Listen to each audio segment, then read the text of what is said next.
Welcome to my Grand Slam Journey podcast, where I, together with my guests, discuss various topics related to finding purpose, maximizing our potential, competitive sports, life after sports, and transitioning from one chapter of our lives to the next.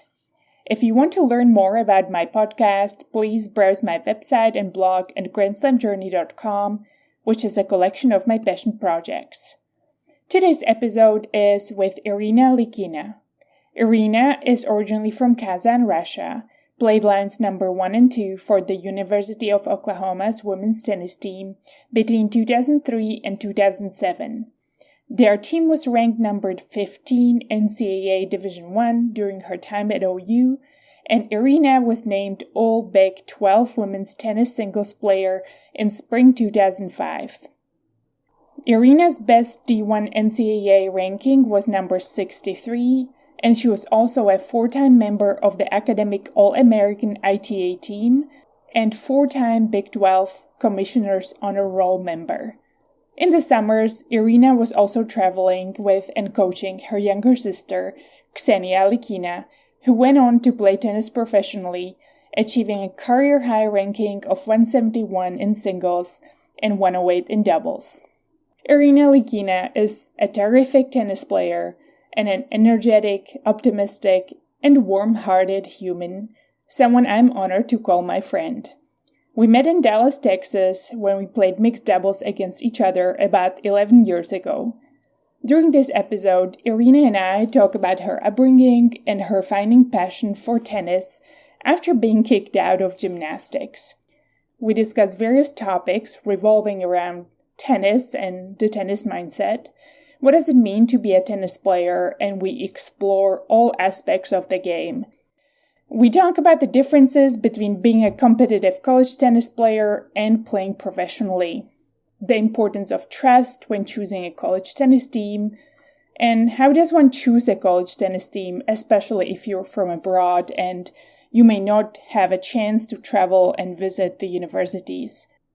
We talk about the value of having a close team of college teammates, bouncing back from tennis injuries, and how do you find resilience and stay positive throughout the recovery.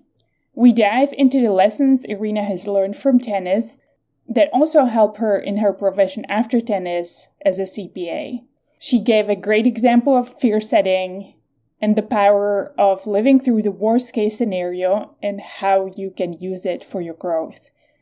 We talk about creating boundaries and structure during COVID, the power of gratitude, and choosing to focus on things that you can control and that bring you joy. Last but not least, the importance of finding time for the things we enjoy, an invitation to find your passion, confidence, and purpose. There are several beautiful quotes from this episode, but I will read only a couple for you. You can find the rest in the description of this episode. Trusting the journey and accepting the situation you find yourself in, and truly pursuing the happiness. The happiness is something that we all can find. Sometimes it is harder than others and not as visible, but it is out there, and I think that search for that passion, for that happiness, is really important. I hope that more and more people in our world and life find that inspiration and passion in what they do every day, and if it is not where they are now, that they find the courage to change it. I think a lot of us sometimes just fall into what we got and don't necessarily sit back and reflect. Do I enjoy what I do? Do I like my job? Do I like the place I live in? Is this what makes me happy? On that note, I have certainly enjoyed creating this podcast, and I hope you enjoy the listen as much as I enjoyed the conversation. Irina, I am so excited to be speaking with you. I know we always have fun talking to each other, and although we probably don't connect as much as I would like to. And when I was thinking about our podcast and so many fun things we can touch base on, I have about 3 pages of notes here. I wanted to start with some of the things we had in common. So we both have a fun accent. We do. We both have younger sisters. We both grew up playing a high level of competitive tennis and ended up going to play for D1 college in the States. You in Oklahoma, me in Texas. We both have Rhodesian Ridgebacks, which probably both are quite spoiled only child. And we both have been quite successful in what I call our second careers. So the transition from the sports into our corporate life, and you being now a VP and controller at Oak Hill Advisors, and many lessons you probably have learned from tennis. So we'll see what else we can cover. But before we dive into all of this, I wanted to give you a chance to introduce yourself to our listeners. So Irina, would you like to introduce yourself? Absolutely. Thank you. I love the introduction and the fact that you made a list of things we have in common. I bet you if we think a little bit more, we'll probably find some other things, but I think you definitely hit the highlights. We're also both from Europe. Yes. And we both end up in the States. But my name is Irina Lykina. I am a former Division I college athlete. As you mentioned, I played for the University of Oklahoma. Prior to that, I played mostly on the junior circuit, and then I did try some of the professional tournaments as well. And now I'm a CPA, that's certified public accountant here in the States. I am a vice president and controller at Oak Hill Advisors, as you mentioned. It's an asset management firm. And I've spent about 9 years working for a big four company, Deloitte and KPMG. So quite an interesting career from tennis to accounting, but that sums it up. Thank you. Maybe even starting with our passion, the tennis and the sport. And I'm always curious about the upbringing and what made us at the core who we are. So how was it to grow up was it Kazan, Russia? And what attracted you to the sport? Your research is always on point. And yes, I'm from Kazan, in a city in Russia. It's a pretty big city. Not everyone knows it. I feel like everyone knows Moscow and St. Petersburg, and Kazan is about number 3, 4, 5, depends what you rank it by. But big city. I love it. It's over 1,000 years old. So it's always nice to go back and visit and see that architecture and culture. But tennis. So, definitely living in a city, in a apartment, you know how it is in Europe. It's very different from the States, I would say, or even just nowadays. Back in the day, especially living in Russia, your family is in an apartment in the city. So the kids have so much energy. At least I was, that's when the child was too much energy, and it's a good thing. Yes. But it's challenging for the parents. I have an older sister, and then my younger sister is about to be born, when my parents put me into sports. But first I tried gymnastics with my older sister, and we about 3 years apart was Elena. But gymnastics didn't go well for me, and I got actually kicked out. Really? I do still have some pictures with my sister. That's a great memory. At least we got to do that together with her. But yeah, after a few group sessions and all, the teacher just the coach asked my parents if they can just not bring the younger sister anymore. Wow. My mom told me what happened is I wouldn't be very patient. And if I would get bored stretching or whatnot, just, being kind of in one spot, I would just start running laps. And other kids would start running after me. So here we are trying to do a gymnastics session where the kids are just running laps. What an example. I love the example of energy. And it seems like you had an early skill of leading. It takes a while for everybody just followed you. So it seemed like you had some degree of leadership already at that age. Thank you for putting it so nicely. I'm pretty sure that's not the words the gymnastics coach used. But I think my parents actually took that as a good sign. And I wasn't in trouble. They didn't punish me. They just looked for a different sport that maybe I could excel in. And the one that'd be more challenging for me in terms of the energy requirement and need. So that's how I ended up doing tennis. So I started when I was 6 years old, and I still play tennis. So it's been, not dating myself, but at least, 30 years of tennis for me. And I would love to dive into that a little bit as well. We both play a little bit. I know you've gone through some injuries, and people say tennis is a game that you can play throughout your whole life.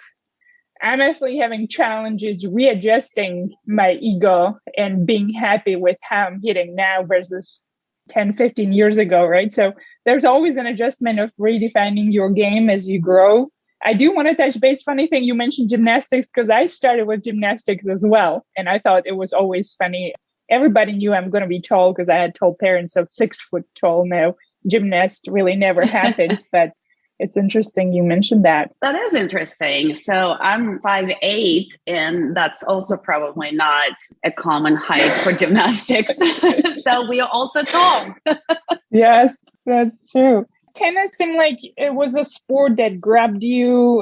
It was the second sport you have tried more seriously. How did it grow into then you becoming so competitive and growing to play tournaments? I'm guessing the ITF across the Russia and Europe competitively. That's a great question.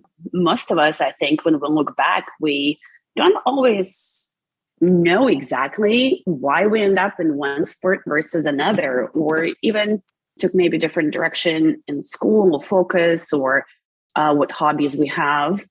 So it's hard to say, other than I'm pretty sure my parents put me in tennis and said, we're going to take you to the lessons. But that's how it starts. I think, here it's more of a starting. It was not my choice. It was my parents' choice, and I'm absolutely grateful for it. But it was a little bit out of my control at, 6 years old. I guess probably not much I could direct in my life. Yeah. It's a little bit at the mercy of my parents trying to find a good fit for me. And I think they did a fantastic job in many aspects of my life.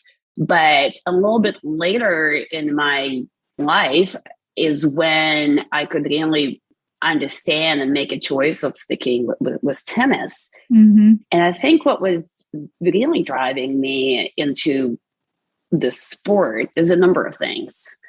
It's interactive.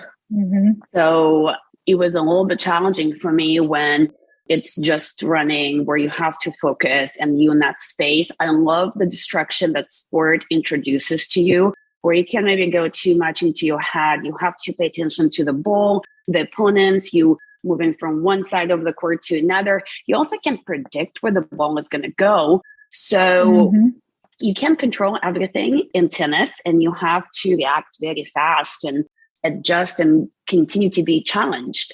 Whenever, I guess, people play games, whether it's video games or any other board games, I think what I find fascinating in any game is when there is never the same scenario. So when you play tennis, every point you're going to play is going to be different. You don't know if you're going to hit a forehand, backhand. Are you going to end up at the net or in the back? Yes, of course, you have the tactics and you know what your strengths are. If you prefer your forehand over backhand, you might be able to run around, but you never know what the opponent is going to do. So I find that in tennis very attractive for me in general. And I think later on, I also learned about myself that I like sports that have a similar aspect of it, whether it's a team sport or an individual sport. Basketball, volleyball, I absolutely love beach volleyball while I was living in the Cayman Islands for a few years.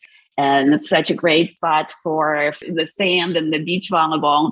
I wish I played beach tennis there, but just small islands, so didn't get to do that in Cayman. So interactive was very good for me, just for the way of my, I guess, brain structure. Challenging was another aspect of it. I find tennis physically intensive, and it's Some people like that, some people don't, but I absolutely do miss that. And now I do go for runs, and, you can run faster, slower, you can do intervals. So you can definitely adjust the intensity you want. But learning as I get older, or as I mature, just like fine wine in my life, that I do miss that intensity of tennis that was always there for me. So when I went into the professional career, especially with work from home situation that happened with the pandemic, and the gyms being closed, though tennis clubs being closed, at least for some time, I had to adjust my day-to-day routine and find that way to release the energy through physical activity. But going back to tennis, that was important for me. So I definitely needed to be tired so I wouldn't exhaust my parents at home, which I'm sure I still did some.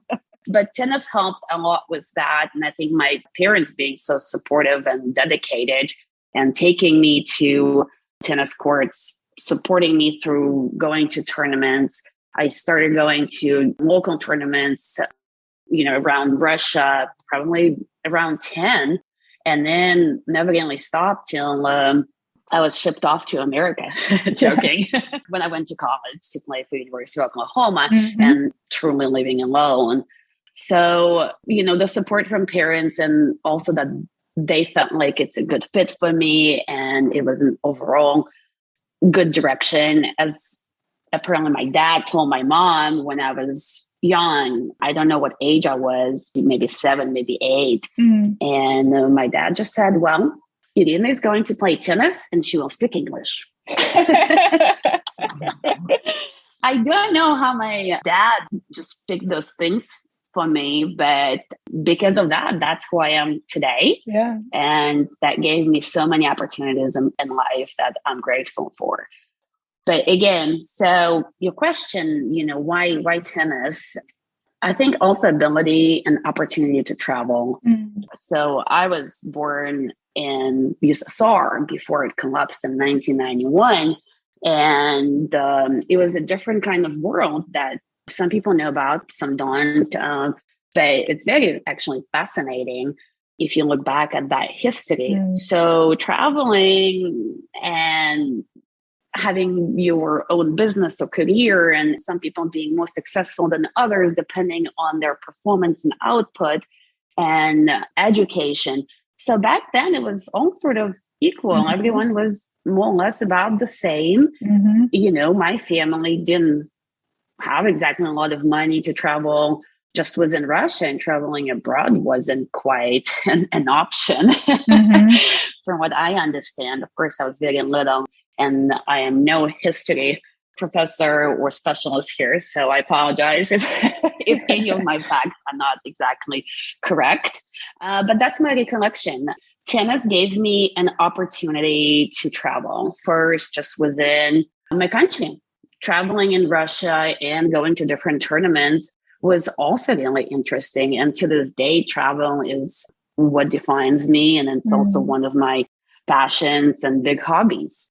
So that opportunity that tennis gave me was something I really didn't want to lose or give up, but I knew it comes with hard work. What else about tennis? Also being good at it, finding sport that you feel like you can excel in. You do find it challenging. So you feel very proud when you succeed, when you see your parents really care and be proud of you for winning or working hard or training hard or growing just as a person. And, sometimes losing as well. They kind of shared those emotions and disappointments with me as well, but also support me through overcoming them and staying positive and continue working hard and not giving up. So tennis was teaching me many things that I use today outside the sports, and I can definitely apply them in my professional career and even my personal life. I think it also gives you respect. So I remember in my high school, and it was cool if you make the newspaper and like, hey, won a tournament. I was on the track and field and basketball teams at high school. We didn't have a tennis team, but I did participate in other sports. it was fantastic to be able to, meet other people from even different grades and be on a team together for different sport. I really enjoyed that. So yeah, I would say why tennis? I don't know why, but I'm so grateful that, my parents put me in tennis, and something in my personality and the way my brain operates was definitely a sport for me. Yeah, I love so many things really everything you said here. And some of the things you mentioned actually I 100% resonate with, and aren't things I necessarily thought about. So when you said it, even the physical challenge and where that comes from and how attracted I am to that. I love how you referred back to the sport, because that literally, I remember when I was a kid, I always say I never been a teenager, because you have so much energy you exhaust on the court that I think you have no other energy outside of that sport to rebel, because it's the physical challenge of that sport that I'm still nowadays attracted to. So thank you for mentioning that. That's a great way to put it. And also to comment, it does seem very common as I interview my guests. It seems we don't ever have an explanation of really what it is that, or why the passion arose. We just know it's there, and then it adds to our strengths or the way we're wired. And then we start continuing, it grows into its own journey. So based on what you said, it does seem very much aligned with many of the things that my guests share about their sport. Thank you. I'm glad to learn that I'm not alone in my answer of, all right, I don't actually know. But that gives us an opportunity to also think, well, maybe if I played a different sport, I would have been number one basketball player or volleyball player. So there is that possibility of another life that we had where we excelled. We just don't know about it. Right. Or multiple sports. Yeah. How cool would that be if you could be good at many things and many sports and enjoy all of them, if only we had more hours in a day. Yes. I guess that's the balance of focus on one versus more. And I think a lot of parents also struggle when you put in the focus. At what age is it the right to focus on just the one versus do more sports, right? I think similar me, actually, what you mentioned, like you, I played quite a bit of different sports. And I have to say, tennis wasn't the one I was best at. It was just one that stuck with me throughout the whole time, and that evolved into doing something really very seriously. But yeah, it's interesting how we can decide to lock in on that one sport, and the journey evolves. Yes. And what you mentioned is parents being at crossroads at different stages of a child's life when we talk about sports. It could also apply to other aspects of life, but when do you stick with one sport, or do you really put your child in many different things, or do you switch them from one year to another, one season to another, whether it's soccer, track and field, golf, tennis, there's so many things that a child could absolutely enjoy and love, but it's also so good for the development, just physical and mental development of a human being. And there are some interesting choices and tough choices that parents are tasked with. And I just have so much respect for parents who constantly try to find the best case scenario for their children. And I'm a bit worried too when you say that tennis is not the sport you were the best at, because you're quite good at tennis. We were fortunate enough to play maybe against each other versus together. And this is something we probably should put on our to-do list and play doubles one of these days. Oh, that would be fantastic. But yeah, in my sort of funny comment, if we didn't play other sports or we had no time for other sports, we're just going to assume we were amazing at those. But you have to make a choice. It's a time commitment, and it's a long journey if a child will continue playing that sport into the adulthood. So it's tough. I'm not a parent yet. I hope to be one day. And tennis is definitely something I hope my kids play. But I don't know if they will enjoy tennis or not. But definitely golf then. If not tennis, then golf. Yeah, that's true. That's another big passion you just picked up. I've seen the pictures of you golfing on the weekend. So I do think golf and tennis have a lot of similarities. Yes. The one thing I haven't had a patience for yet to build up into my golf game, because long separate story, we'll go there if we have time. It definitely seems like a fun sport. Going back, you were very successful in your town in Russia in juniors. What made you decide to go play for Oklahoma University in the US? You know, I get that question often, and a lot of times from not tennis people, just generally, how did you end up in Oklahoma? Mm-hmm. You know, like from Russia to Oklahoma. And not that there is anything wrong with Oklahoma. It's just when people think about traveling and moving countries and coming to us, they might not necessarily be thinking that. They might be thinking Chicago, New York, California, some of the bigger cities that we learn about from books and movies. Although there are movies about Oklahoma too. And I think today, knowing what I know, I definitely could recommend some things to be done differently when I was going through college recruiting. I just didn't know. I was traveling, playing the ITF junior circuit, 18 and under, and focusing on that. I already finished high school when I was 17. So playing tennis was kind of my full-time, I wouldn't say job because it's not a job in the 18 and under circuit. Right. But that's where I was heading. That's where my head was at. And as I mentioned, when my dad said, you'll speak English and you'll play tennis, well, it turns out that's exactly the two things that tennis coaches from college were looking for. Yes. I mean, the other requirement was there to pass the exams such as SAT and TOEFL.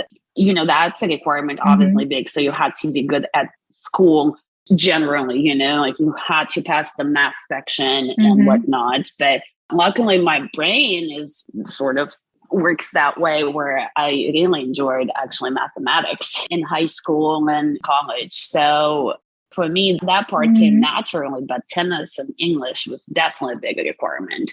So when I started traveling and I was, you know, a little bit older in the juniors age group, 18 and under, so I was 17, 18, colleges would just notice me. They'll come watch the matches. They would introduce themselves and say, I noticed that you're playing, you know, what are your plans? Would you be interested playing for a college in US? It all sounded foreign to me, although I enjoyed meeting people and learning about something I literally knew nothing about. Because to me, the tennis world was the professional world. That's the only thing you see on TV, at least in Europe. Right. So for me, I just didn't know what that would be like. Yeah. And so I mentioned my younger sister. She's 6 years younger, and she ended up being a professional tennis player. So I think I'm definitely a college tennis player, a former one, but she went the pro route. So when I was, 17, 18, she was still a tiny little baby, 11, 12, and she needed to play the European circuit. There is ETA circuit in Europe for the young ages as well. She was number one in Europe, 16 and under in ETA. So she ended up being very successful. But my parents worked hard to support our not a very cheap hobby being tennis, and then actually ended up being career for at least one of us. And my older sister ended up being a doctor at 15. She just said, guys, tennis is great, but I'm going to be a doctor, so I'm going to go study. So out of three sisters, two ended up playing tennis at a very competitive level and, shaping our life and careers. But I felt like I had to, I guess I would use the word step aside or step down to give her a chance. Yeah. And it wasn't necessarily giving up my tennis career, because I thought, well, it sounds like college tennis has high level. I would be able to still, train there, and I would be studying at the same time, which could be difficult, but I've been doing it. So I've been training in Germany when I was 15 and 16. So I was doing independent study in high school for those years. And I would come back and study on my own. And then my parents would help me quite a bit as well. And then I would sort of come back once a month. So I don't remember the frequency, but it was frequent enough where I would have to come back and make up everything I missed and do the tests and write the papers. So it was hard, but I already knew I could do it. And I thought, why not? Let's go to college. And you know what? It's 4 years. I continued training and being really good at tennis, and professional career is my passion. I'll just go back to it. That's essentially what I told myself and said, let's do it. Let's give it a try. I'll go play college, and my sister can then be the child that my parents support financially. And also, the time commitment is huge as well. My dad was coaching my sister. So, oh, wow. So it was not just, kids playing tennis. It was also dad that went into tennis and coaching him and started coaching us. Wow. That's always difficult dynamic, parent coaching kids. And 3 girls, right? What stood out to me now that you said, actually, when your older sister, despite her gymnastics talents, transitioned to tennis at some point. So you'll wear 3 girls playing tennis, and it seems that gradually throughout the progression of the generation, if I may say so, from older to youngest, you became better. Was it a learning curve of you kind of also, or your whole family figuring out the sport and what it takes to be great and what it takes to practice and learn it? Absolutely. I mean, I would never say that my dad used me as a test subject. He did everything with love, even when he was telling me, no, you must practice. Yeah. And no, you may not go to a birthday party at school. Yeah. Sometimes parents have to be tough just to help us get where we would get. Right. Everything has kind of positives and negatives, or as I call them, not negatives, but opportunity costs. So there is something that you didn't experience, or not necessarily gave up, but just didn't experience, didn't get a chance to experience or see, but that was somewhat of a sacrifice or something that the choice you make, or sometimes, depending how young you are, your parents made the choice for you. And I think my dad, he observed me having different coaches, and my tennis technique was changed a few times. First, I was taught to hit just super flat, and it was nice that I was a tall girl. That helped, but it was just maybe a hard type of a technique to be flexible on the tennis court. And you needed maybe to learn some spin as well. So my second coach then was the extreme opposite side, where it was a heavy spin. And then eventually my dad kind of took over. I can't remember how old I was, maybe like 10 or 11, where he said, I've been studying the swing. I've been, really watching all the professionals, reading the literature, just getting his education in that field. And I think, the sort of, this is how we just swing. So it's not so big, and you more efficient with it, but yet have power. So my dad has this vision for, I always want to say, it's like somebody who would draw things on paper and be like, this is how it should look like. He just has that type of brain. And, he ended up sort of fixing my technique. I think even to this day, it's probably not perfect, but it worked for me. In a way, I compensated with some other strengths of mine. Yeah. And then my sister's swing is absolutely gorgeous. It's beautiful. I love watching her play. And did I help with the swing? Absolutely. Indirectly. Yeah. I guess in a positive way, your dad learned on, right? So you had to explore different styles and techniques to perhaps come up with the one that then Ksenia ended up adopting. So yes, we have a different experience. So I had several coaches. I also, went on training at a German academy when I was 15. So I had quite a few number of coaches, but dad was her pretty much one coach until she was already in her professional career.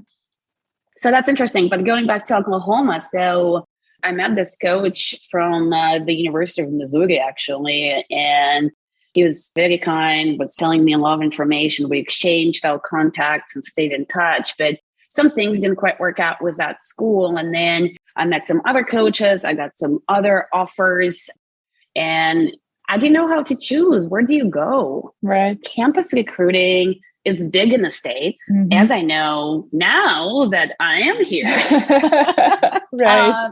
People have campus visits that Division I schools would sponsor for. I'm like, I was playing tennis tournaments. What campus visits in a different country across the ocean? I didn't need another trip that added to my jet lag or being tired. I had things to do and practice. So I didn't visit the schools that I had offers from. And I wouldn't say I was choosing blindly because I knew certain things I had in mind. For example, I didn't want to be in a cold environment, just from the weather standpoint. That was one of the things, but it doesn't necessarily narrow it down to just one state. Yes. Or one school.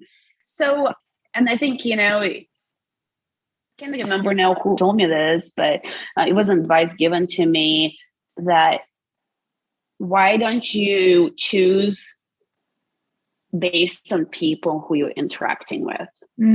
Because you can always end up in a different place. You can move places if for some reason you don't like certain state or country or where you're at, but you're going to be there for some time, and of course you don't plan on transferring when you go to college. So you assume you're going to play for 4 years and maybe even get a master's degree like I did. So I ended up being at the University of Oklahoma for 5.5 years.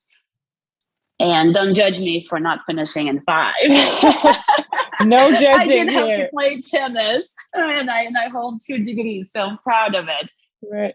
So I just really enjoyed the people at Oklahoma. Whenever we interacted, the assistant coach, who was from Romania, her name was Branluka, was absolutely fantastic. Having that a little bit of understanding and her journey that she, also had herself going to the States and then coaching. And then Mark Johnson was my head coach. And they just were so supportive, understanding, guiding me through the process, knowing I'm playing tennis and supporting it because they obviously wanted me to be a good player and still be in shape and not discouraging it and saying, no, you must focus on getting all the exams done and paperwork. Right. But they were also just very transparent and helping me through the process. So I ended up going with Oklahoma just because I found the biggest support and interest in me. I felt like they really wanted me to join the team and they were going to be there for me. So that element of trust and gut feeling, and of course the hot temperatures that Oklahoma has, just like Texas, where I reside now. Yeah, and I love what you mentioned, and I think this is super hard to get. I still struggle with it. I think nowadays, and it's interesting that you had it this early on to really knowing to make the decision based on your gut and trust feeling, and the people, like surround yourself with the people you enjoy and spending time with. I think that was a fantastic advice and really great that you took it in, because as I grow through life, this is one of the things that I have found in me being very logical, which I'm assuming you are as well, since you love math and numbers, right? You're a CPA. I am. For a living. Yes. I've literally in my past have made spreadsheets that create a value of decision making about, jobs or whatever things I'm taking. And I've tried to come up with a equal weight of a percentage or a number that would evaluate why one job versus another or one decision versus another. And what I've kind of figured out, that doesn't really work when it's such an important decision in life. And I think this is also a fantastic book. Malcolm Gladwell talks about this from the book Blink. It's actually quite interesting what he talks about when it comes to these really hard decisions. Really, the only thing that we need to pay attention to is our gut, because there's so many things out there. You're never going to know anything. sometimes you just gotta trust that the gut feeling is the right thing and then move forward with it. And it really seemed it worked out for you, because it seems like you had fantastic, well, not seems, I know you had fantastic career, I would say college tennis career at Oklahoma University. You were named All Big 12 your sophomore year, so you played some fantastic tennis there. And obviously you got a great preparation with school and your double major and focus on accounting that seemed like set you up for your next career. But I'm taking sort of what I'm reading here, and maybe what was your overall experience, Irina, looking back at your college tennis career and even choosing your major? What advice would you give others that are maybe ahead of the journey? And what are some of the key lessons you have learned? Absolutely. I think college tennis in the States is absolutely fantastic. And it's something that a lot of people don't know about outside the States, but the level of tennis is extremely high. And in no way, in my view, college tennis ended up being a step down from maybe, thinking you can go play professional tennis. And I have so many examples of student athletes who actually ended up either graduating or maybe not finishing that particular, at that time, and going straight maybe after a year or two into professional career in tennis and being, so successful. Mm-hmm. So we definitely have some examples even on the women's tour right now, but Daniela Collins is one of them that comes to mind. But more than that, the college taught me a lot of things that I don't think I could have had the opportunity for, or at least not in such form, and maybe not at that time of my life. But going from an individual kind of sport, of course, tennis has doubles, and growing up, you don't focus on doubles, as sadly, the math or the mathematics and statistics show you don't get paid as much in doubles as you do in singles. Yeah. Although it's, just as hard and just as beautiful. I really enjoy watching doubles nowadays. I still enjoy watching singles as well, but kind of growing up, it was always a focus on singles. So doubles came secondary, almost like as a practice. Right. And then, so I was a really strong baseliner. Then I come to the States, and I get to see a team sport and really understand that you as a person, yes, you've learned that you're constantly competing with others. And I think one of the downsides of tennis, which, I love tennis, I'm so passionate for it. I would never change playing tennis. But everything has that opportunity cost, as I call it. Yes. And one of those opportunity costs is friendship. When you're an individual sport, yes, you can have friends on tour or when you play, even the college circuit. But the moment you play against each other, it's hard. Yeah. It's just hard because only one of you will win. Yes. And you want your friend to win. And it's such a conflict, emotional conflict, that you have to learn to deal with. And also sometimes, things don't go well. Especially back in juniors when they didn't have a chair umpire on each court. So you make your own calls. Yes. And, I choose to think that a friend, would never make a bad call intentionally, but it could be unintentionally. Or you yourself might have thought your ball was in and it was called out. Yes. I would say, actually, I normally feel my ball. So I know if it's going in or out, before I see it land. Yes. But, could I, today, think that maybe that feeling is not, as accurate as 1 millimeter now that we have chase review option in tennis, in professional tennis at least. We get to see how a hair can make a difference between the ball being in or out. Right. And you kind of know, but of course, we're humans. So I hope I choose to believe that none of my friends ever made a bad call against me, and it was a misunderstanding. But in that moment of time, you're no longer questioning the game or the person. You're questioning your friend. How could you do this? Yeah. It's such a different emotion that no one teaches you in a sport, where a personal preference, attachment, that emotional connection is put at risk. So it's hard to have those deep friendships in an individual sport like tennis. So I think you naturally end up being guarded. And yes, you want friends, you want to interact, you don't want to be alone. You want to have fun, and you do, and you always have to practice with someone. You can have a hitting partner, of course, but on the pro circuit, you see it all the time where the stars practice with one another. Maybe not every time, but at least sometimes. So the interaction is there, and maybe you play doubles. That also helps you have that partner that you view as you on my side. But that's something that you learn in tennis, is to guard your emotions and feelings.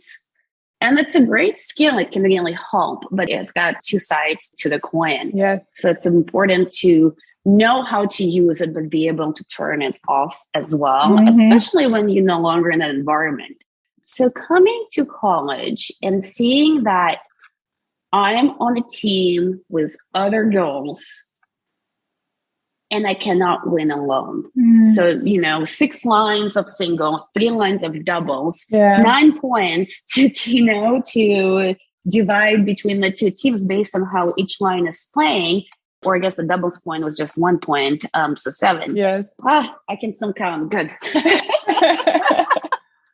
But then you could really know that these girls I can trust. Yes, we might not be best friends with somebody on the team. Everyone has different personalities, and some people click, some don't. Right. But in a match, you are together, and they all have your back. You might have had, a silly girls drama fight the night before. Yes. But you are in it together, and you're going to win, and you're not going to do anything to hurt one another or disappoint. So, of course, you don't always win, but that sense of togetherness, I just never experienced it until I got to college, and I was almost 19 years old. And teamwork is absolutely something huge in the work I do. I lead a team of brilliant accountants, and I'm only as good as my team. Yes. And that is something that college tennis taught me and really made me value it. Yeah. And I so love that you mentioned the example of the friendship and how hard it is to play. And I also appreciate your level analysis, really drilling down into do I trust this person, and are they holding up their integrity, right, with the bad calls? Because this is so hard when you're growing up as a girl playing against one of your friends. And how do you navigate that? And as you grow through your tennis career, the one thing I so 100% resonate, it becomes such a lonely sport. So I think often people confuse this for, you're an individual player, you only look after yourself. And in fact, I was trying to test my hypothesis on Wayne, on my podcast with Wayne Ferreira. It was like, are individual sport players more selfish than others? Because there's often what I have heard actually in my now or previous industry, actually even some big executive had told me that, I don't know how to coach individual sport players because they're very selfish. Which you would say, well, this is very judgmental from someone who is a really high level respected executive. I'm not going to name him, but thought it's interesting. And I actually wonder if because of the loneliness we have gone through, and really, as I went through my career in the 20s, it becomes even more, maybe my college my college experience may have been slightly different than yours, but I just became more and more by myself. I felt like kind of locked in this box, mainly because I think some of my values haven't been aligning at that point with the values of the team that I was on. And so it kind of locked me more and more inside of myself. But I feel after the tennis, I so overcompensated. I was like, I'm so done. I don't want to be by myself anymore. This life will be so lonely if you do that. So I just so appreciate you mentioning it. And you even bring the perspective of, you mentioned Xenia. I don't know if I'm butchering her name. Sorry, your sister. No, you said it perfectly. How you helped her maybe navigate. I think in the early age, when you're teens, you sort of stuck with it. It hurts, but you learn. I think really for me, that feeling of loneliness and this is really tiring to be by myself all the time. And you really in the at least early 20s want to have people travel with you because you want some sort of a support structure. You don't have such a strong or cannot build such a strong relationship with the people on the tour. You sort of know them, but as you said, you have to keep your guards up a little bit. Just it makes it easier when you compete against them.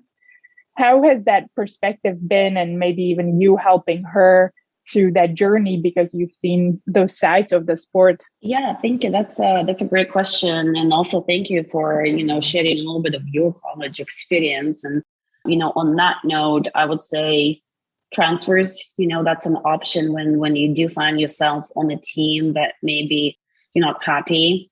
Right. I do know of some people that end up transferring and I think it takes guts to do it because you're already on a team. You don't, want to bail on them, but then also if it doesn't work, then the team is not going to be winning. So I actually think it's the right move for everyone. And it's just on that one person to make that choice. And it's also hard to transfer and then again put yourself in a new environment and adapt and prove yourself. So I know that maybe not your case, but I do respect those individuals. And I think often it's looked at as quitting or giving up. But I mean, I don't think tennis players by the time they got to the college career would just be like, oh, this is hard. I'm just going to go. That being said, it does make a big difference. So was, my gut feeling or chance or, just universe looking up for me and me end up at, University of Oklahoma. I had a fantastic college tennis experience and we're still in touch with my teammates. And I, highly respect the coaches that we had. And I had really good experiences, both in academics and athletics, but it's not always the case. And could it be that you don't align in your values or you just don't click? It might be just different personalities. There's nothing wrong with that. We don't have to be liked and loved by everyone in this world. And it's one of the other lessons you have to learn along the road. But I was happy enough, and advice I would give when people are looking at choosing the college and the tennis career, what's your passion? What inspires you? What do you want to do? I think it's good, and who you want to do it with. Right. Yeah. So with Stadium, sometimes I wish we didn't have 6 years in age difference because that would have helped us overlap in some age categories, the big ones in tennis, 18, 16, professionals, whatnot. But from the physical development standpoint, when I am 18 and she's 12, we're not going to be quite playing doubles together.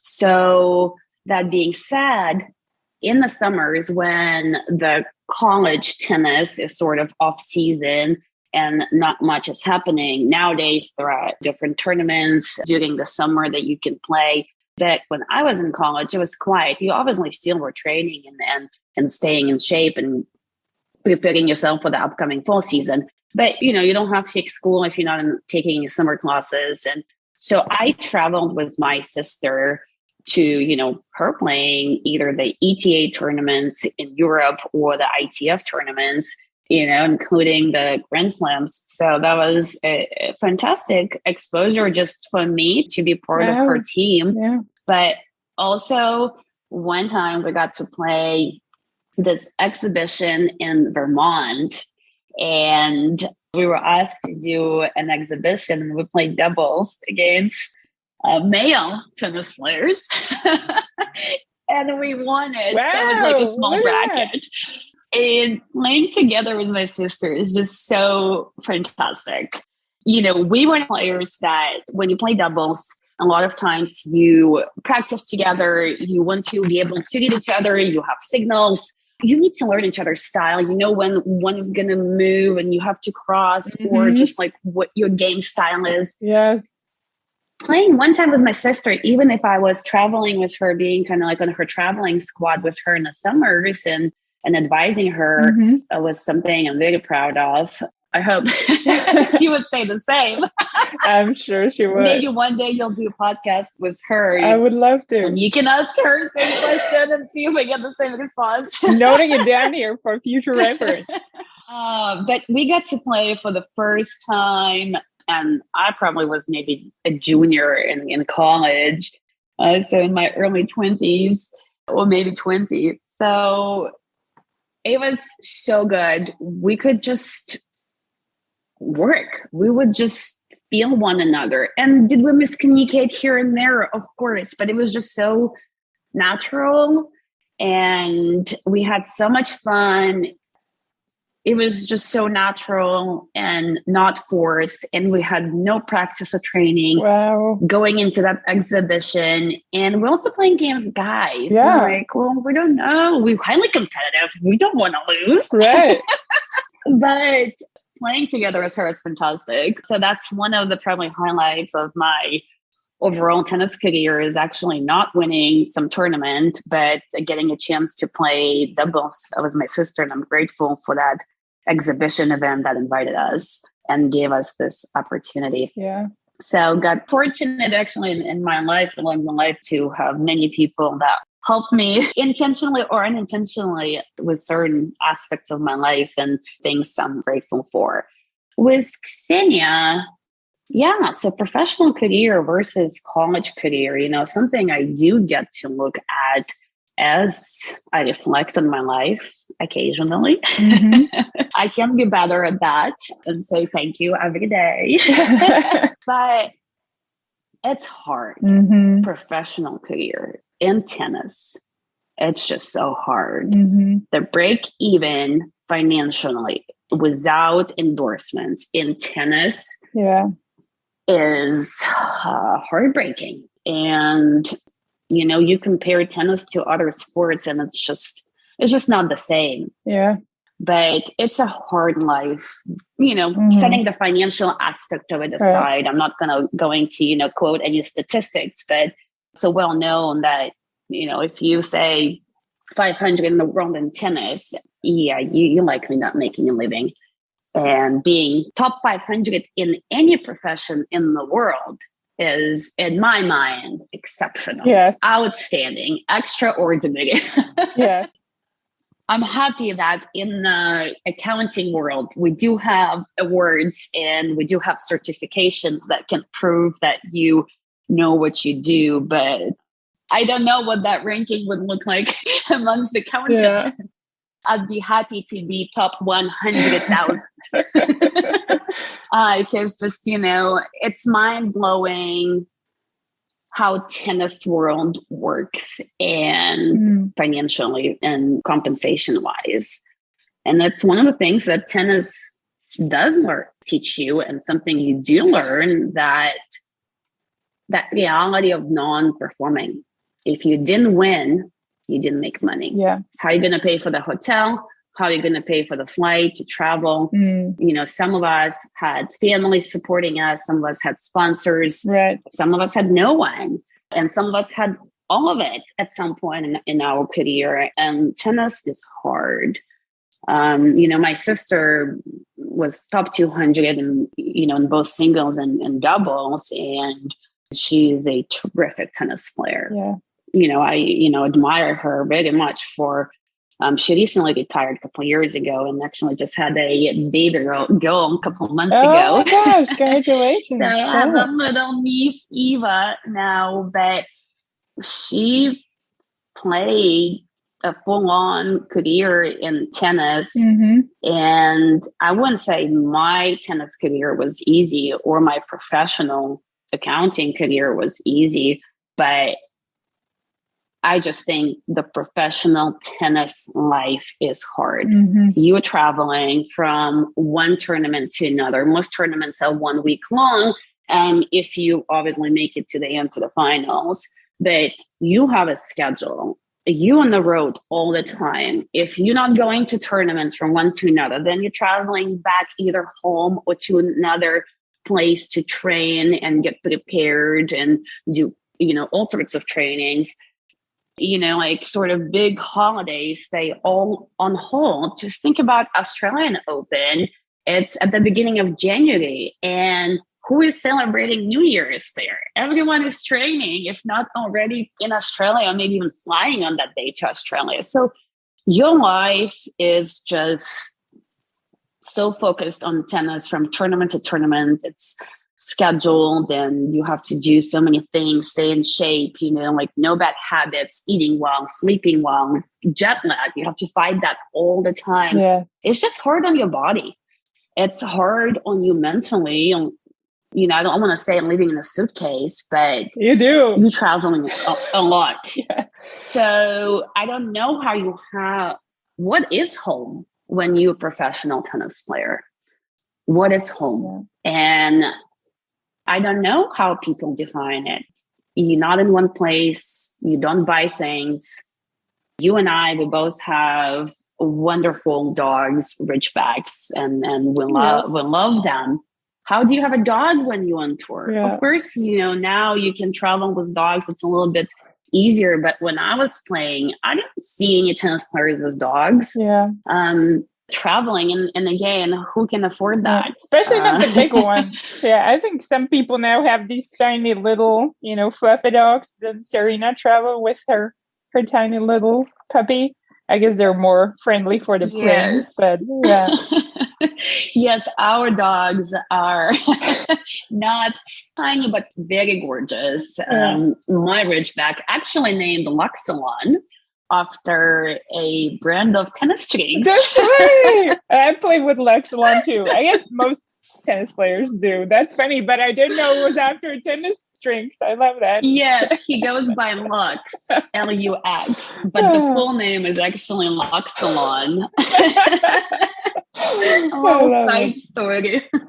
But I admire any professional tennis player, and I think they do it out of passion and going on their own journey, injuries, hardships, difficulty with friendships, finding a partner in life. If we talk about romantic relationships, it's all harder.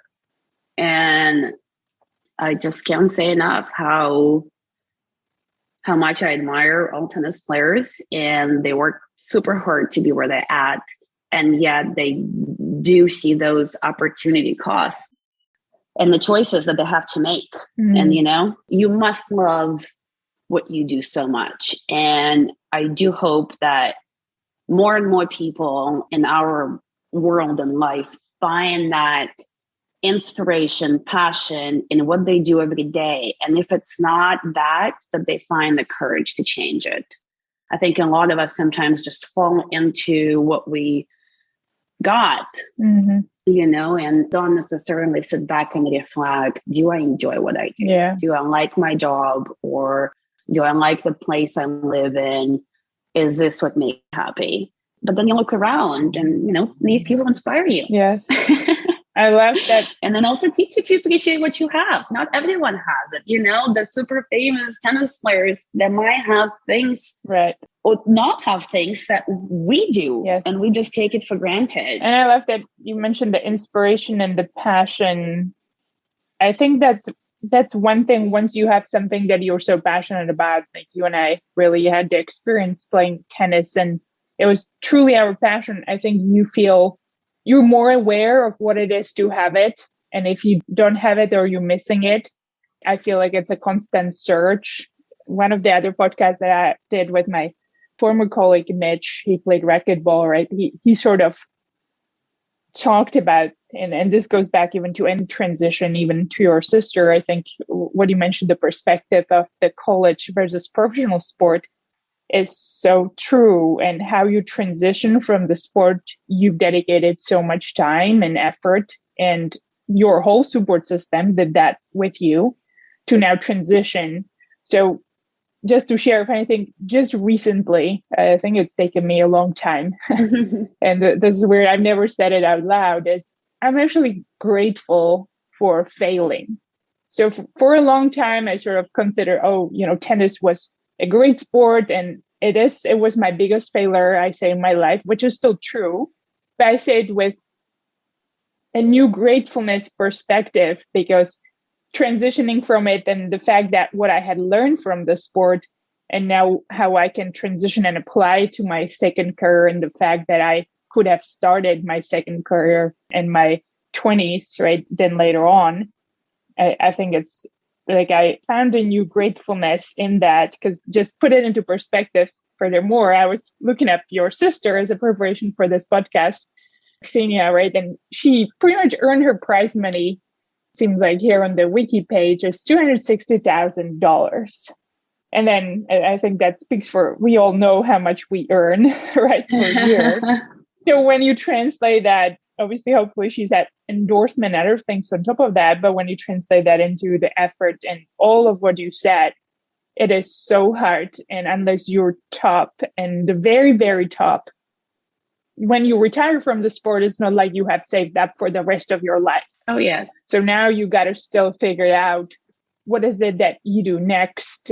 Hopefully you're going to have doors open through the just reputation and relationships, obviously, you have built, and the work that you have already put into the sport that 100% carries over to your next thing you choose. But the transition is so hard. And I hope to interview your sister and a couple of my other friends that have recently just, obviously we're in the age of retiring, and now I think COVID has triggered quite a few retirements oh, yes. in the tennis era. So I hope to interview some of my friends, how they're going through that transition. Obviously now also having kids and transitioning to being moms and finding their new next journey in life.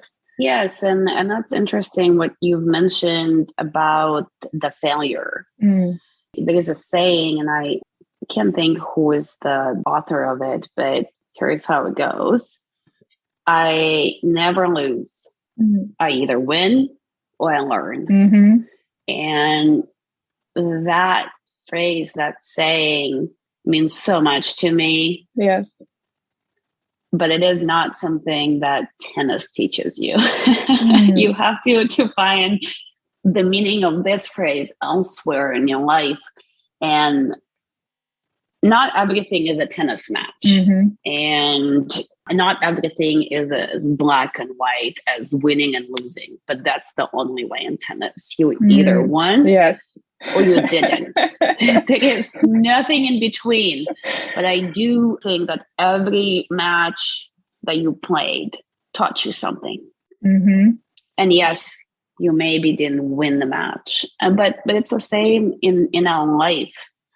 And I think it's a good way to look at things. And I hope one day you wouldn't call tennis your biggest failure, because you're a very good tennis player, and maybe it didn't match up with some of your expectations and hopes, but you're still a great tennis player. Thank you, Irina. We need to set up some doubles together. I'm getting back into the sport, actually. I recently purchased a new tennis racket, which it's super fun. I bought a Yonex V-Core Pro 97. Oh, it's so smooth. And I actually, ironically, now at 36, I have a whole team of people who take care of me. So I'm getting back onto the court without a huge amount of pain, to where I can actually still move and get out of bed the next morning without having like a huge decrease of quality of life after. So I'm trying to build back up. So my chiropractors and acupuncturists are all piecing me back together after, I guess, some of the stupidity I have done to myself in college. Well, I see that you are fully supporting the U.S. economy. Yes. We got to rebound back, right? Spending. That's excellent. Yeah.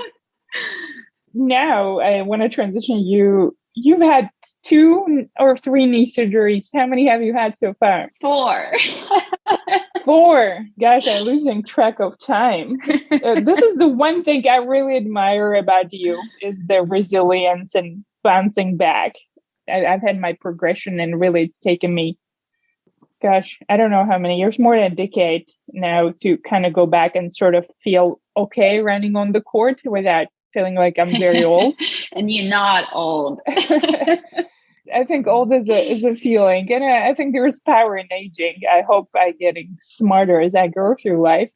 But how do you bounce back? Because that's the one thing I think about when something like that happened, and the knee surgery, which requires significant rehab. And I've seen you gone through it through your positive smiles and some of the Instagram and Facebook pictures of you keeping up with the rehab and going for walks and then starting to run with lugs as well. What drives you to still go back to tennis and say, I'm going to try this again, see if this time the knees hold? I mean, injuries. What sport doesn't deal with it? What any human being doesn't deal with health and health issues. The two things that none of us can buy or beg for or bargain for or exchange for is time and the health. You either have it or you don't. So huge priorities. And you mentioned it yourself, how do you come back to sport when the sport is what's hurting you?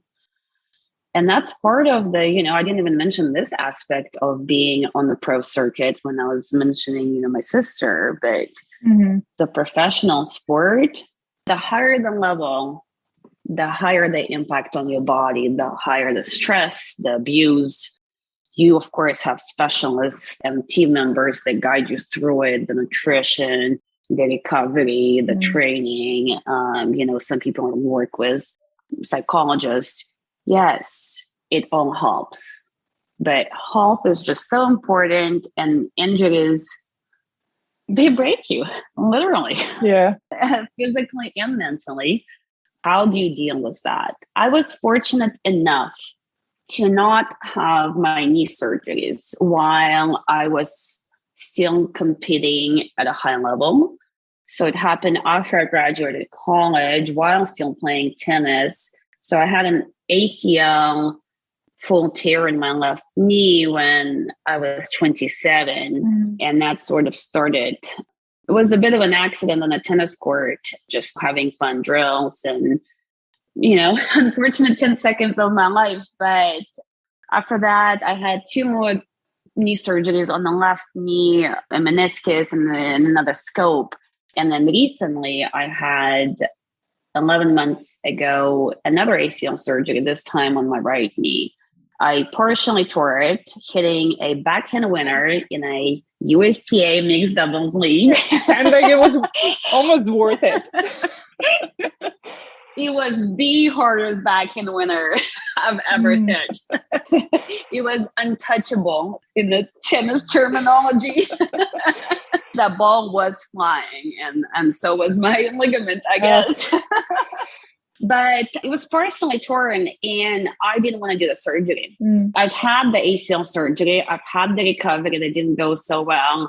I didn't play for a number of years, and it was really hard for me to come back into sports. And that's actually how I picked up golf about 6 years ago. And it was just mentally difficult to commit to another surgery when your ligament is not fully torn. So I did lots of rehab. I've consulted with my knee doctor, and I appreciate his, his advice and him being so wise. Dr. Montgomery, who operated here in me in Dallas, 3 surgeries out of 4. One of them I had to do in the Cayman Islands while living there.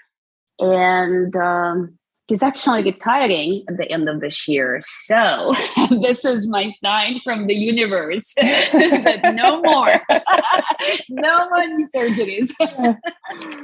But what he said is,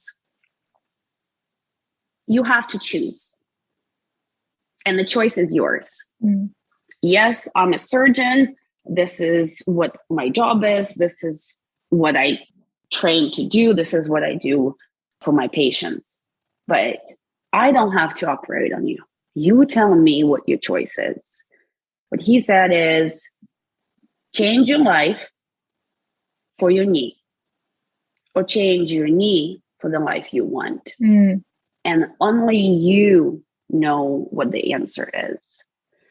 I listened to him. I opted not to do surgery. I went into physical therapy and rehab with a partially torn ACL to get my muscles back, to get my knee strong. They were not quite sure if this would be sufficient enough to return to tennis, but it could certainly get me back to working out, being able to do squats or run straight line, jog straight line, play golf. I got to all of that with partially torn ACL, but I couldn't get back to playing tennis matches. And I don't have to play tennis matches, I'm very much open about my age. I just turned 37 last month, and I want to play tennis. Yeah. I really miss it. It's something that gives me great joy, and with time passing by, I get to appreciate things I do enjoy, and make a focus that I do that I find time for that I do make it a priority. So I started playing tennis knowing the risks, and I did wear an ACL brace to give me extra support. However, I actually ended up fully tearing my ACL in a tennis event about a year ago. So, that's when I went back to see Dr. Montgomery. Yeah. I said, I think it's time to change my knee for the life I want. Yeah. And he smiled, and we did it. We did the ACL surgery in November of last year, so November 2020, with COVID-related restrictions in place. I went into the surgery absolutely alone, as other people are not allowed. You have to do the clearance. And my COVID test was actually didn't get processed in time or got lost, so I had to redo it, and it was so painful. Now it seems like the norm, but the COVID test, people just get used to that sort of discomfort. But maybe, skipping that part, it was mentally hard to commit to doing another surgery for sure. And it took me some time before. And I'm not at playing tennis yet, but I will be. Yeah. It takes a lot of dedication, but what I'm doing better with my second ACL surgery now on the right knee is education. The body is such an amazing mechanism. It can certainly heal, build itself back. It will support you through a number of bad habits you do, whether it's running on the pavement versus something softer, or playing tennis and having that good technique to, you name it. We, intentionally or unintentionally do so many things to our body that's not the best, but the body is just amazing. It adapts, it fixes itself, it grows. It does occasionally ask for extra water and Band-Aids. But despite the human body being so unique and so actually independent, education of how the muscles should be engaged, what positions are correct for your knee, and not knee, your whole body. What can you do to be better? How do you know when you're ready to go back? So it's a change of direction and pivoting and rotating and, jumping and being able to just tennis, as I mentioned at the beginning of this podcast, you can replay things same way. Every point is a new page, and you don't know how it's going to go. And that adds challenges to staying fit and injury-free, that element of needing to react. So now, I'm paying a lot more attention to my form. to my muscle recovery after the surgeries. As of course, you would imagine, the muscle atrophy was the lack of movement and somebody cutting you up a little bit. But I'm positive, and I know I will play tennis, and I will find a way to be smarter, to be better, to find a way how to accomplish what I want to accomplish in life, how to find that joy. And in this particular example, my joy will come from tennis, and whether it's playing on a league I was actually just saw it on Instagram as a shared memory in 2018. Yesterday, we won the 50 plus national championship. So we were the best team in the country. Congratulations. I saw that post. How fantastic. Thank you. And playing, having teammates, and we're talking about getting together, even though, we haven't been in the same team or even played since 2018 when we won the national championship. Maybe I won't be playing that level. Maybe I will not travel and go to nationals, but I want to play at least at a social level. And, it's hard after you've been playing at such a high level to go back into sport and say, I just want to hit some balls and get a workout in. I don't think you can. You enjoy that competition, that challenge, that workout, that, winning that key point and clinching the match. It's just fun. Yeah. So being smarter, taking longer to come back to tennis. So I don't envision me, going into any sort of tennis match play this year for sure. But now that 2020 has passed and 2021 is an improvement. But I feel like we still don't have to count these two. And so technically I'm 35. But next year, I hope sometime next year, I get back to playing tennis, maybe not leagues or matches. And, of course, at this point of my life, it's at amateur level. Although there is a 35 plus circuit I could go into. But injuries are tough. Your question was, how do you find resilience and staying positive? How do you go back? I mean, how do you go back to doing something that hurts you in the first place, right? Yes. Making choices and following your heart, I think, is how you do it. I love that. And I love your surgeon sounds fantastic. I love that phrase. You said, change your knee for the life you want. So you can make a decision, either adjust your life or you can make the change and fix the knee to have the life you want. So it seems like you're definitely on that path. Congratulations. Thank you. I just ran 3 miles yesterday after work on a Friday night, and it was a beautiful sunset. And I definitely said, thank you to the universe and the surgeon and my body, of course. It's definitely one thing I appreciate more and more is what you mentioned, also the body and how adaptable it is. I think I used to be like, when I look at myself back in the early 20s, I pushed it so hard. So you try to find the limits with every practice. And I think at some point that also is not really good mindset. Like if I were smarter and was smarter about what I eat and how I practice, I think I could have had way better longevity back then, right? So now, I'm in my, I say, late 30s. I think about longevity way more because I am aware I'm never going to be as good of a tennis player as I was in the past, right? The body is aging. But the thing is, how do I prepare? I think way more, how do I prepare myself for aging? And really, what I'm practicing for now is enjoyment, right? Have some fun while working out and be able to get out of couch when I'm 70. So I can live independently and have sort of a good, sustainable quality of life. All of that, what you said about your knee and recovering from injuries and even tennis, I see how it sets you up as a mindset fantastically for the career you have now. But curious if you were to summarize and give an advice to somebody who's starting now, coming from college, maybe have similar background, what are some of the key things that you see have set you up for success in the corporate life? Because we're again Deloitte, KPMG, and now being a VP and controller at the Oak Hill Advisors. I'm sure there was another journey of adjusting to the corporate life itself.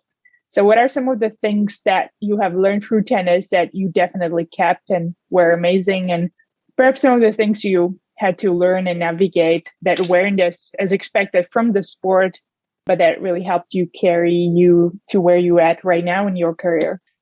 It's the mindset, that attitude, the passion, I think that gets you going and doesn't let you give up or settle for anything less than you deserve or want, whether it's your current health situation and, not everything is as fixable as a knee. Although, not an easy fix, but obviously health issues that could be a lot harder to cure and come back from and recover.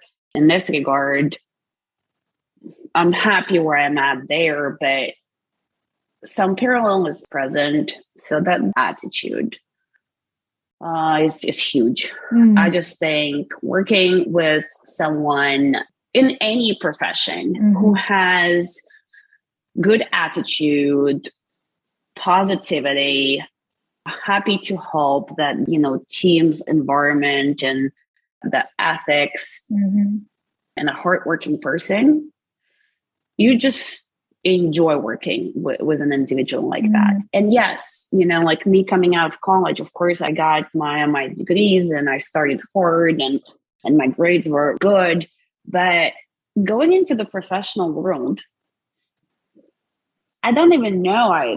It's hard for me to quantify what % of my education in college that translated directly into what I was doing on day-to-day basis. Of course, college prepared me greatly for that. And I could continue learning on the job and excel there as well.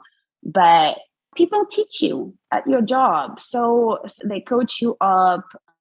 You learn from your supervisors and mentors, and you continue gaining that technical knowledge. And really, just before you can give back, I would say, or lead your own team, you need to get to a point where you have that ability and the knowledge and the background and also the desire.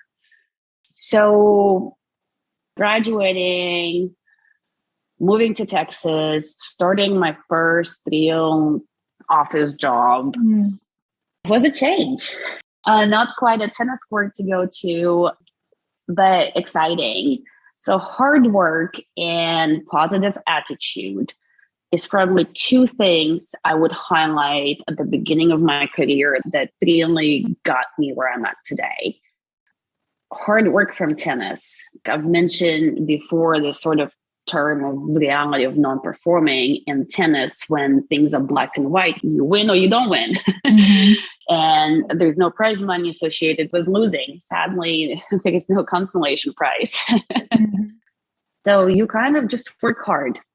Even if things happen, maybe there is a fire drill, maybe something happened unexpectedly versus what your day was supposed to look like at work. And now it's end of the day and you didn't even start on your to-do list. What do you do? How do you do it? But the tennis really helps. It teaches you not to give up. It teaches you that you can do more than you think. When you're playing on a tennis court in the heat at the end of the third set, you just think you have no more energy. You can barely move your foot. Forget about running or, acing your opponent. But your body can do more than you think it can. It's not a good thing to always go that far. You have to be mindful where that line is. But on a rare occasion, I think that sports have taught me that find what you can do and push hard. Don't give up. Communicate well. Make sure that everyone is aware of the situation. And then try to enjoy what you do even when things don't go as planned.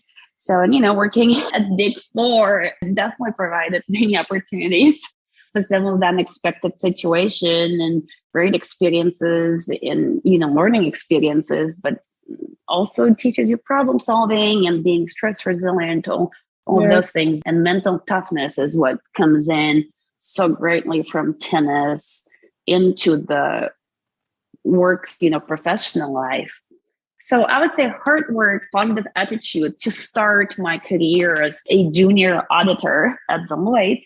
And then there are so many things that as you continue growing in your career, also personally growing and blooming as an individual and finding those, passions and inspirations along your route, really finding who you are, who you want to be, and who you want to do it with, at your job included. Yes.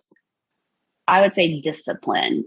Oh my goodness. Discipline is just so key. And in sports, it's not an option. Yes. And it just really helps you to navigate. You work well with the structure. You have certain expectations of yourself where, yes, things happen and personal life happens or health could happen. How do you work when you're not feeling well? But you disciplined. You just do. And you find a way to still be good at it.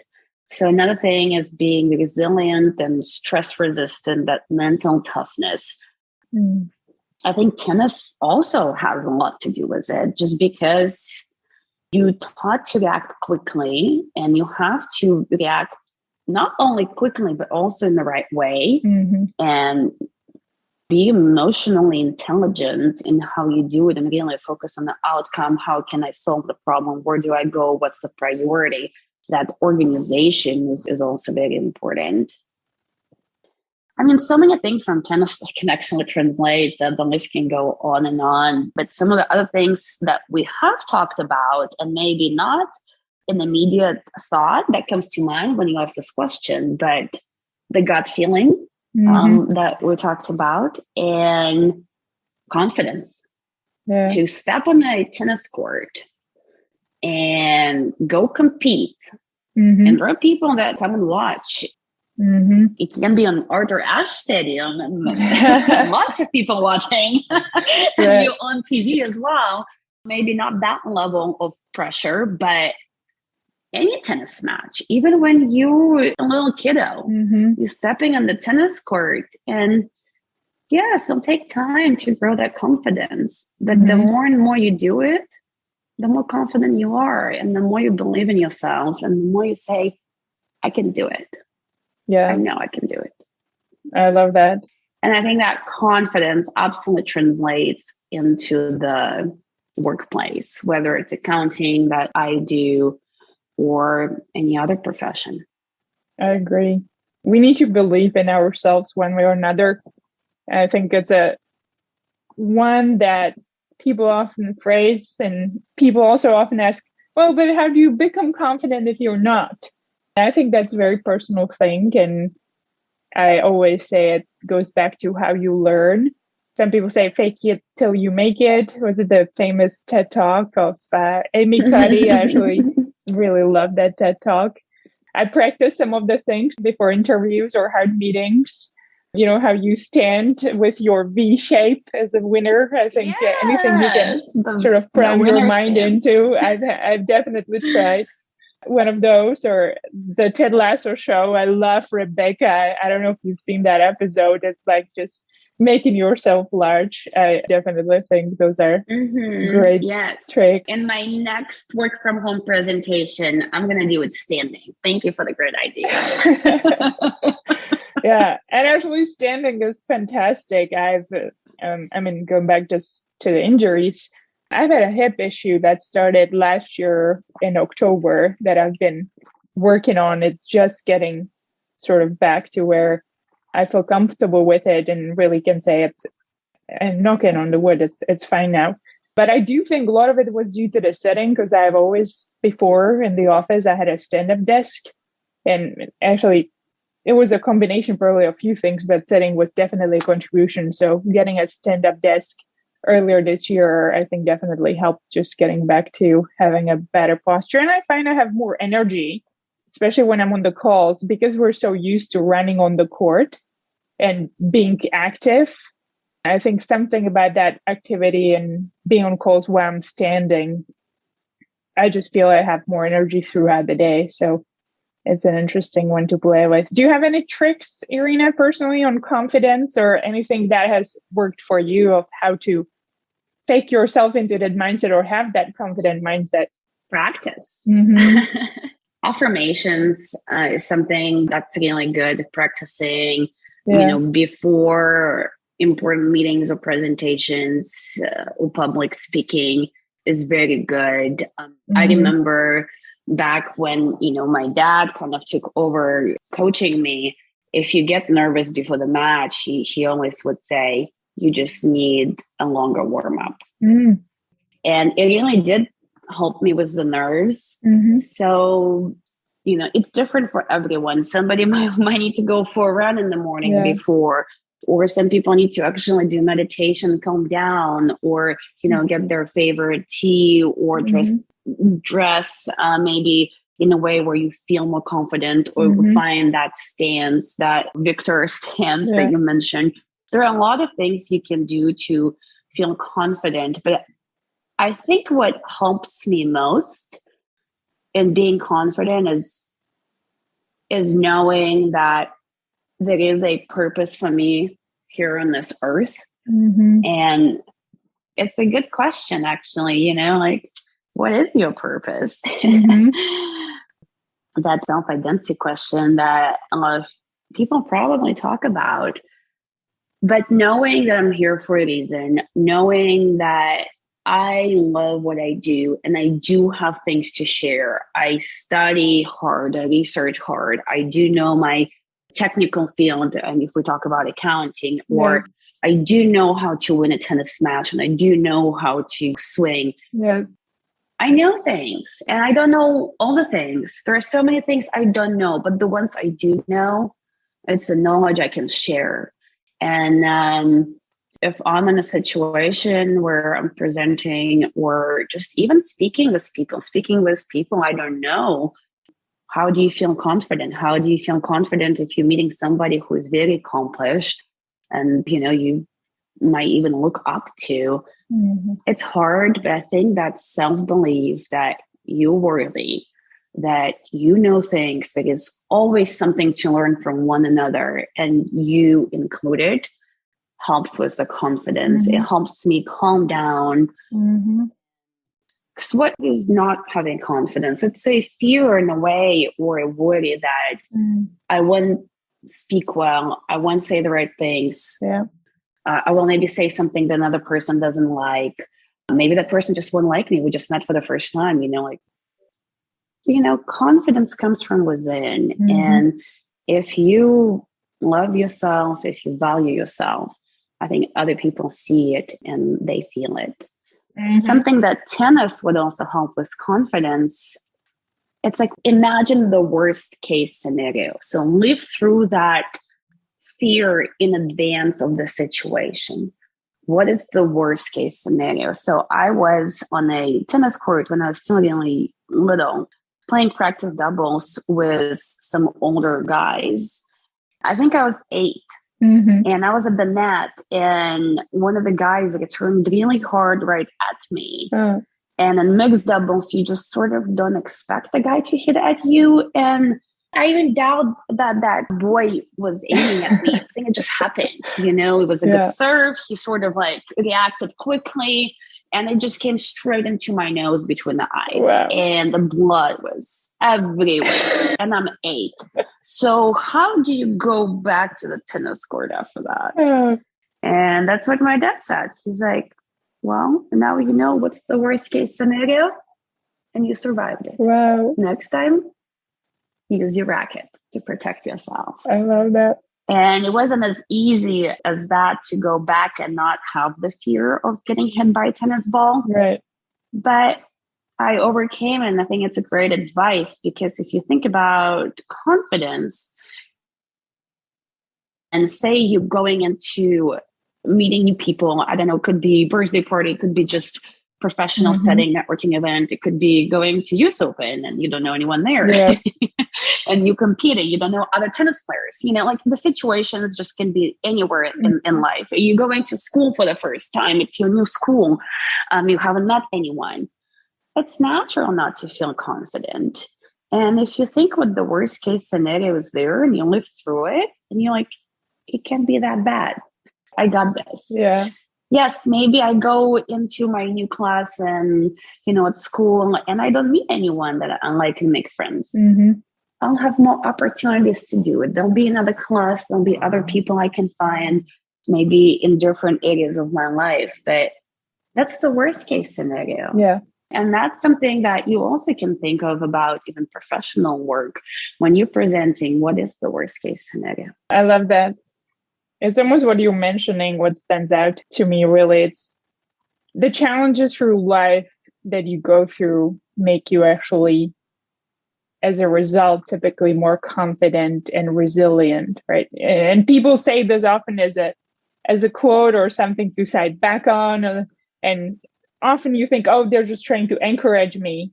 But there's so much truth in it. I love the example you've given, being hit as a kid in your nose. And the nose is just something, at least for me, super sensitive. Someone picks me in the nose and the blood is everywhere and it's bleeding. It's crazy. So it can be quite traumatic as a kid, right? To start with that. Oh, yes. But I think it's a fantastic example. You can use an analogy for so many other things in life. It's typically one of the shitty situations we go through that really shake you up to the core, that then help you after you've gone through at some point through the healing or recovery process, is say, you know what, I am enough just the way I am. And I think that's the beauty as we go through life, at least it's been for me. If others don't appreciate that I'm enough the way I am, then it's totally fine, right? There's so many people on this planet. There's so many other fantastic people you resonate with. And I think a lot of it, as women, we want to be likable. And I'm generalizing on average.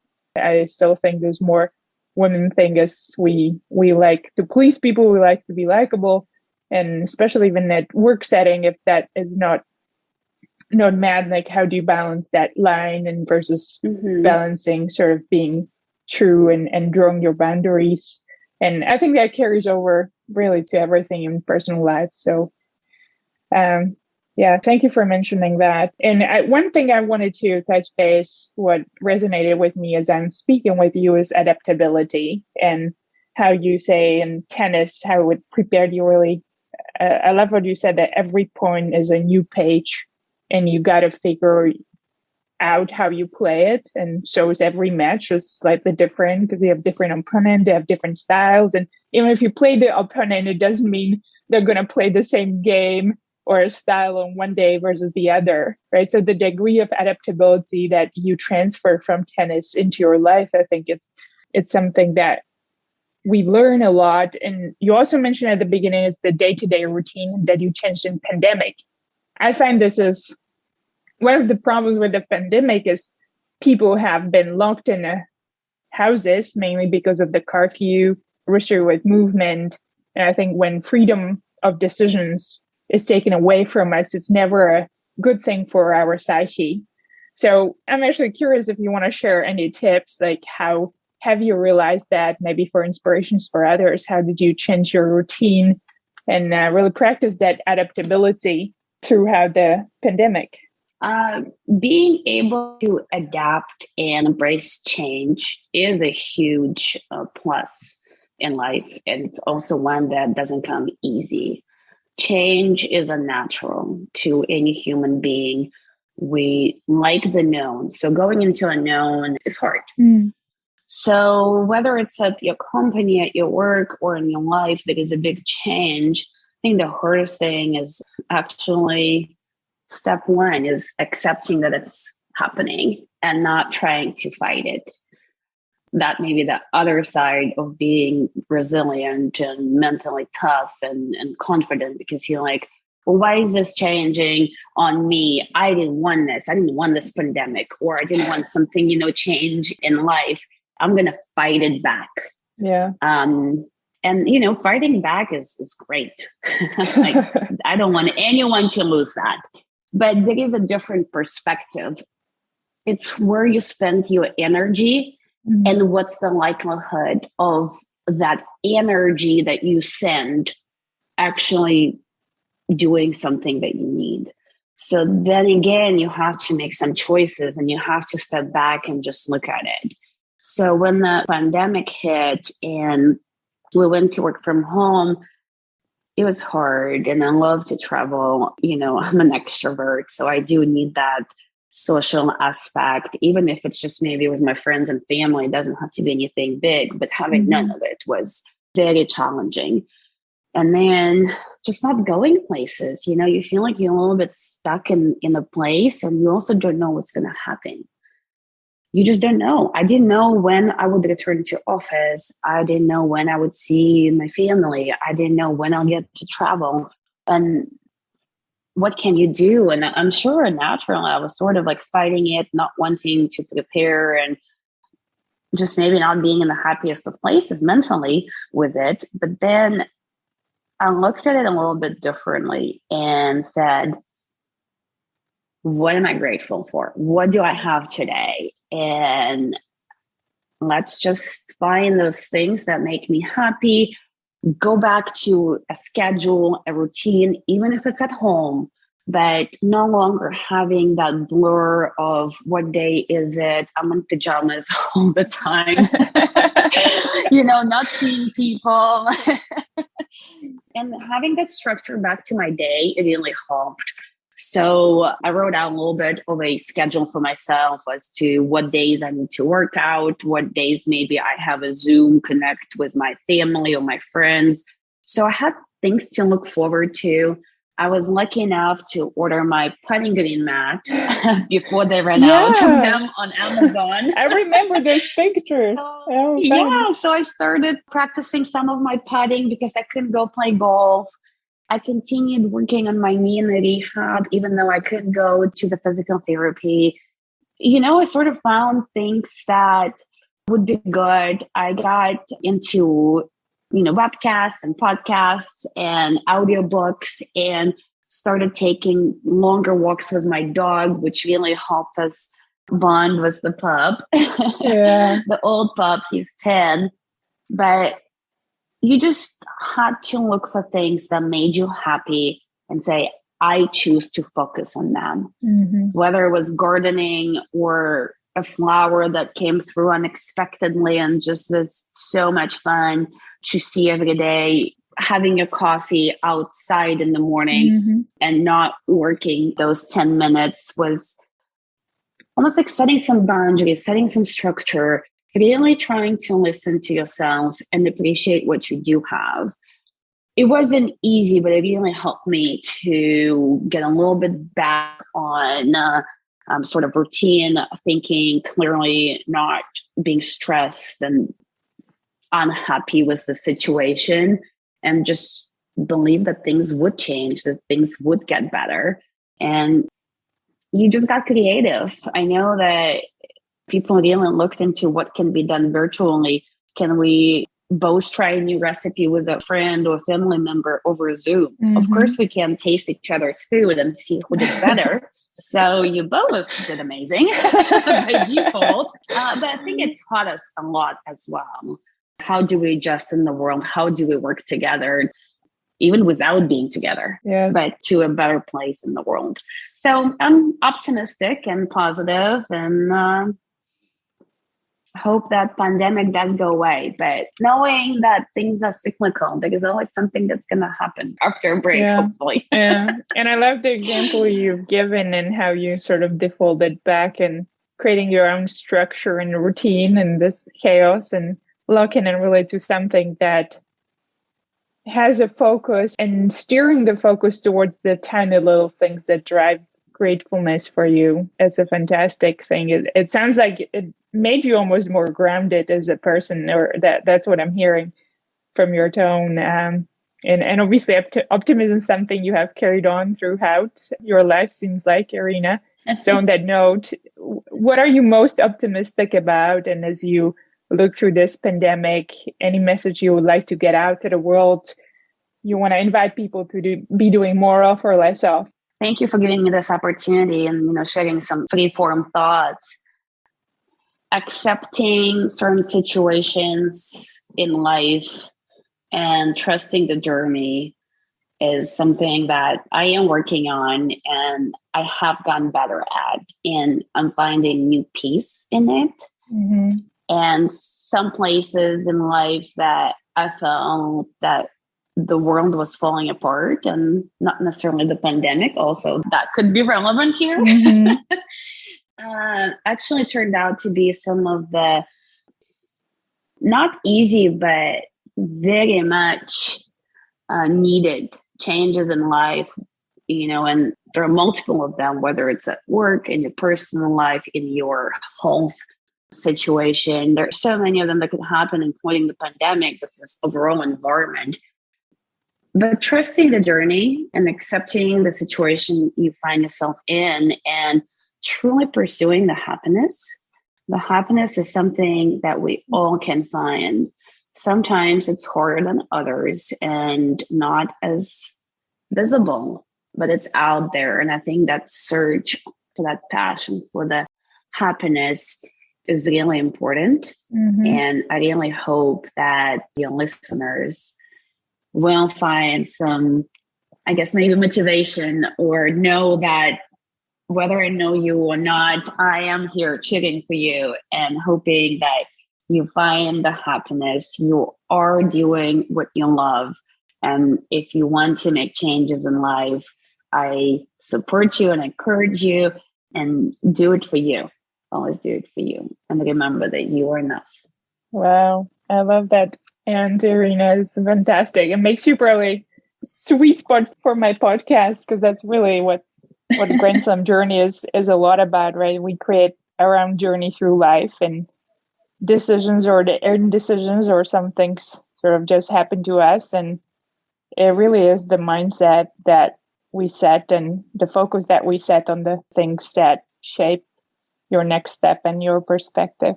So what a fantastic message. Thank you so much. Thank you. Anything else as we conclude you would want to mention or touch base on? No, but I guess on that note of a message to the world, I want to congratulate you on making, such an interesting choice going into making the Grand Slam podcasts. And I enjoy listening to them. I'm sure other people do too. It's something that you found passion and talent in, and something you can share with the world and make it better. So thank you. Yeah. Leading by example here. Thank you, Irina. And thank you for being a game and speaking your passion and wisdom. It certainly has resonated since the start. And I hope the listeners really grasp it and adopt it to however they define happiness and passion for themselves, right? I think that's the self-discovery journey we all are on through life. And we only can define our success based on what really makes us, as you mentioned, happy. So hope they find the great inspiration here from the wisdom you shared. Thank you. Yeah, thank you for asking me to be a part of this wonderful podcast. And inspiration is everywhere. We just gotta look.